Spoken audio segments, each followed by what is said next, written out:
You're listening to Kerry Lutz's Financial Survival Network, where you get valuable information you just can't find anywhere else.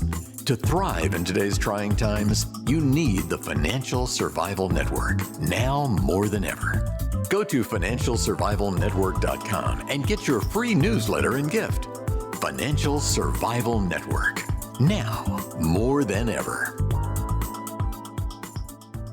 And welcome. You are listening to the Financial Survival Network, and I'm Kerry Lutz. Well, the person you're about to hear from made his second fortune in Las Vegas and not at the gambling tables. Michael Bash, a legendary real estate investor, author of a number of books. The latest one is $1 Million Miracle, How to Make $1 Million in One Day and Never Have to Work Again. Sounds good to me. It came out earlier in this year.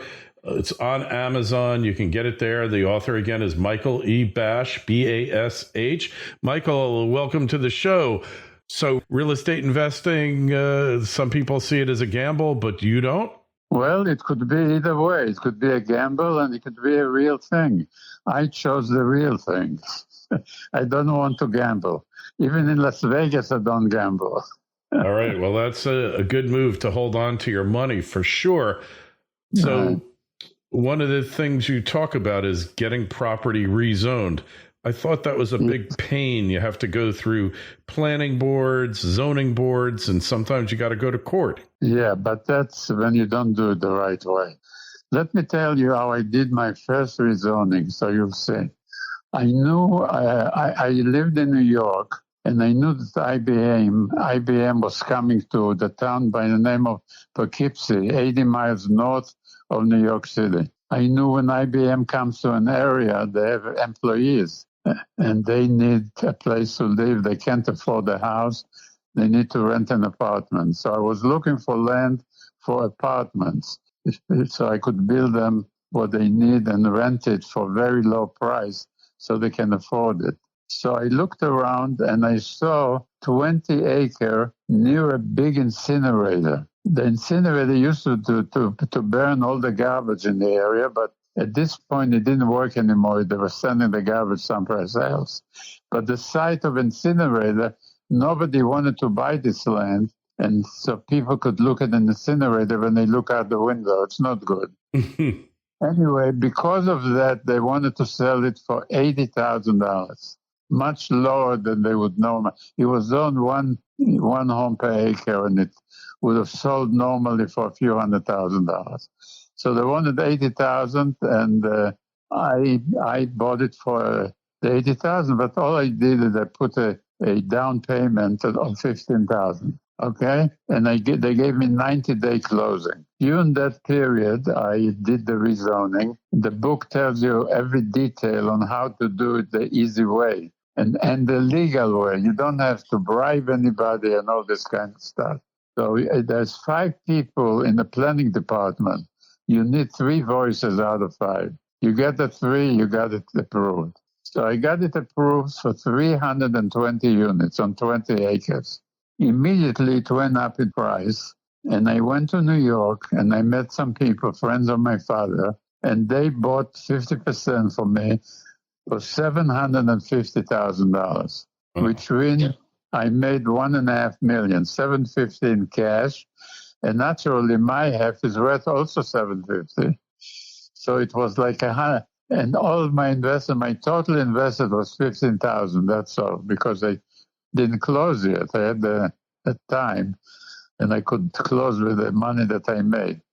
So I made 100,000% profit. That's pretty good. So, look, a lot of places, like I lived in Westchester County, actually very close to where IBM's headquarters was.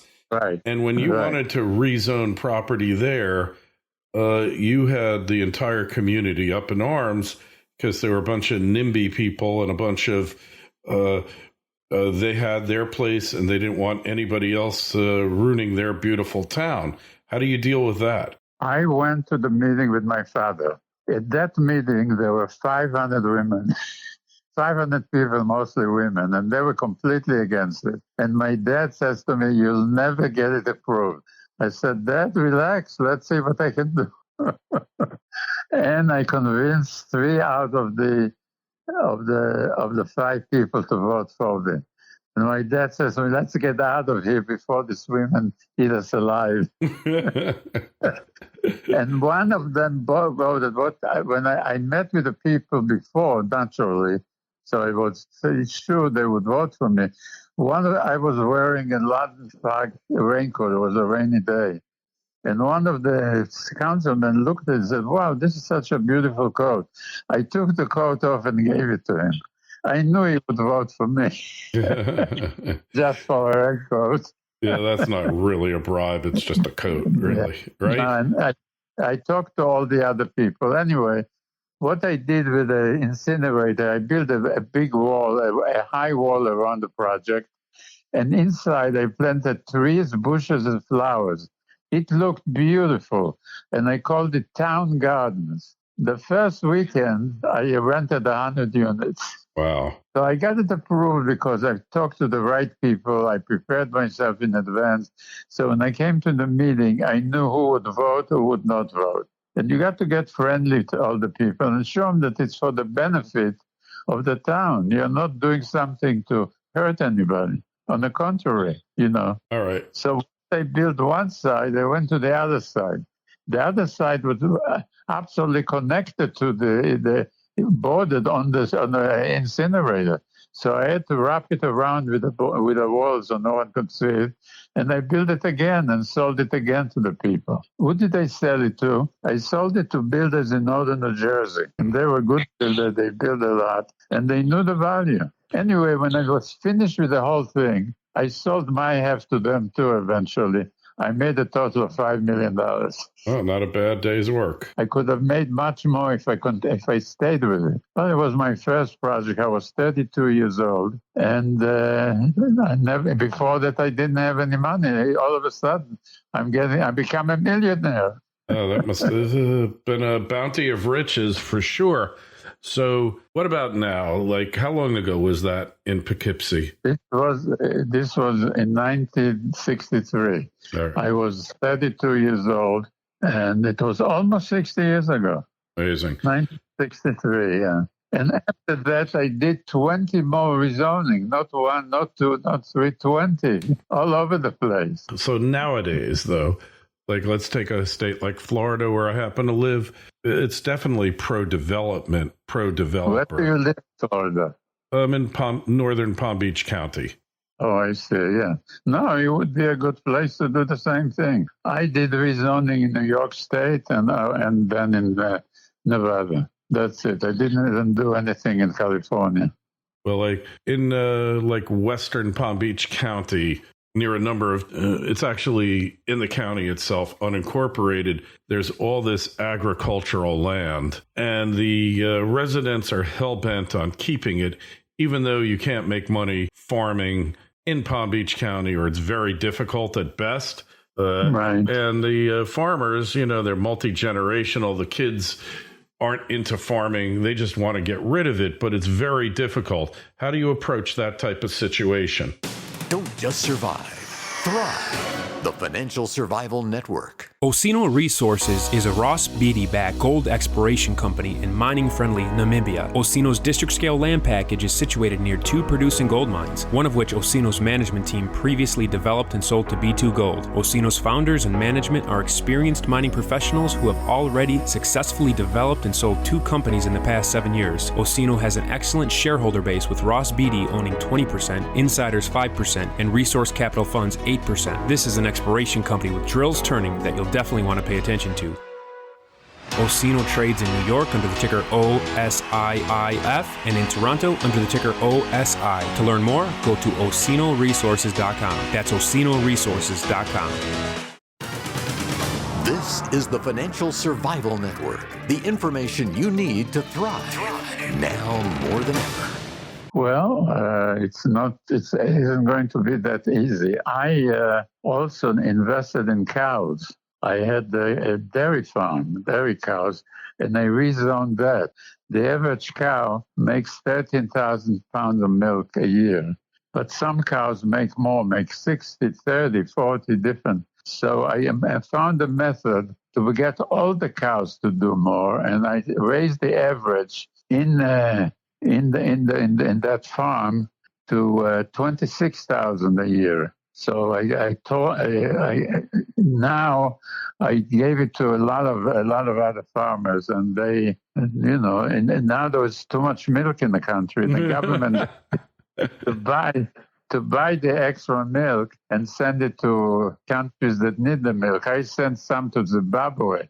They didn't have any milk. I sent them all the information, and now they do have milk. So I can rezone almost anything. I find a way to rezone whatever we need to rezone, Now you have a lot of agricultural land over there, and you have to find a way that will be beneficial to everybody. Let me think about it. I may come up with an answer for you. All right. You know what they say, where there's a will, there's a lawyer, right? Right.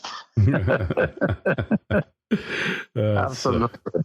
Absolutely. So are you retired now, or are you still active? No, I'm retired. I'm staying with my daughter in California, and I'm retired for the past 3 or 4 years. But I'm thinking maybe I should get back into some rezoning. It's such a great thing to do, and you can rezone all kinds of things, So rezoning like industrial to residential, that seems to be the best thing to do now. Yeah. You got to read my book. I may change the title of my book to Smart People Business Bible. I'm going to call it. I like that. Your Bible, because I also write books about the Bible. Evolution by God is another book that I wrote that made peace between science and religion. Smart, intelligent design, as they call it. Yes. So sticking to real estate here, where do you think the best areas for your strategy are in the country now? I'm getting a younger person to help me out, and they're checking out the whole thing. In New York, I went all the way to Albany, to the capital of New York, and then to Schenectady, to Buffalo, and I rezoned properties all over the place over there. All you have to do is check and see where there is growth, where people. One growth is millions of people get to the age of early 20s and they get married. And the people that get married young need an apartment. So they need a lot of apartments. You build them apartment houses, you rent for a cheap price, and that's it. Or you sell it to a builder for a discount, and he builds it to them. You don't even need to build it, Yeah. How long, Michael, does the average rezoning take? In a small town, it doesn't take too long. I would say within 90 days, you are rezoned. Not more than 2 But that's fast, always. But in a bigger place, if you go to Los Angeles, you may wait 3 years and then you don't even get it sometimes. So Los Angeles is the wrong place. Big cities are the wrong place. You got to go to a city with a population of around 100 to 300,000. All right. So what about Texas? If we go Texas 50 miles outside of, say, Dallas or Houston, and find like some old broken down cement plant or something, and then get it rezoned. So the day that they approve your rezoning, your profit's exponential. Immediately. And you normally go to over $1 million, yes. Wow. And then you go and sell it to a builder for a discount. You give him a 20% discount. You show him an appraisal, it's worth $1 million too, and you say, I'll give it to you for $1 million. And they grab it because it's below the appraisal. Okay. Have you ever bought any properties up at foreclosure and then rezoned them? No. No? Okay. Just seems like it could be an interesting part of your strategy, but... could be. Anything could be. No question about it. Sounds like you've gotten a lot of wisdom over the ages. You see what horrible condition the country is in now. Do you have some advice? Do you have some advice for younger people who are getting started now? and a message of maybe optimism and hope for the younger generation? Very difficult, very, very difficult. There is so much bad stuff going on now. It's just unbelievable that we got to that level, But what I would say to people, disregard it. Don't watch the news too much. Yeah. Well, nothing good is going to come of watching the news. Nothing good can come from that. Nothing good. Nothing good. Just look for an area that's growing. That's all you have to do. Yeah. You go to an area, you go to the city council, and you find that they always have data. They have statistics, the growth pattern. If it's growing, you can do it. That's it. Hey, one thing for sure, the reason why they're so anxious to rezone is because towns, counties, cities, they always need more money. And the way to get more money is to increase the number of ratables. And the way you increase your ratables is rezoning, right? Right. Absolutely. Yeah. So it's not that difficult in a smaller town. You come to a very big town and you get all kinds of movements in there, all kinds of people. It's too much and they hold you back, In a small town, sometimes you have I've done rezoning outside of Poughkeepsie. There were not too many homes there. And I got it approved in 30 days. Yeah, they said, we want those tax dollars, right? We want them now. Yes. So listen, now it didn't have sewer, it didn't have water. I dug 5 wells, 400 foot deep to get the water. And I built a sewer system to dump the water, the cleaned water into a river that was nearby. And I built 500 units, made a lot of money. I got everything fast. There was no objection. No one there to object. So what's harder? Is it easier to get unincorporated land that's in a county rezoned, or is it easier to get land in a small town or small city? The best place is a small town and a small city. Yeah, you have very little problem. And it's always good to meet with the people beforehand, with the councilman, the mayor of the town, and the 4 councilmen, 5 people.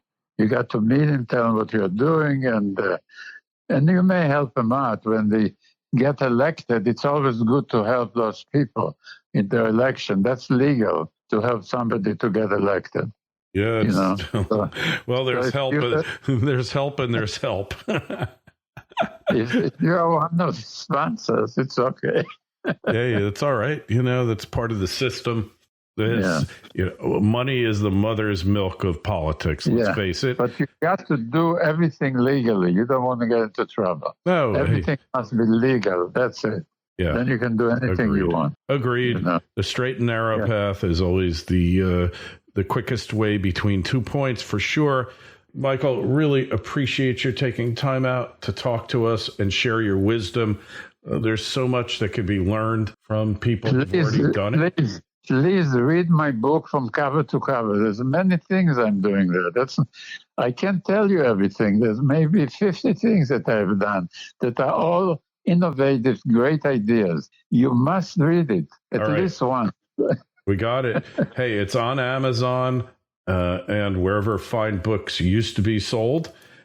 If you got a question for Michael, just shoot me an email, kl@kerrylutz.com, and we will make sure you get an answer. Don't forget, visit our site, financialsurvivalnetwork.com. Sign up for your free newsletter. Michael, an absolute pleasure. Thank you so much for coming on. Okay, thank you, and good luck to you.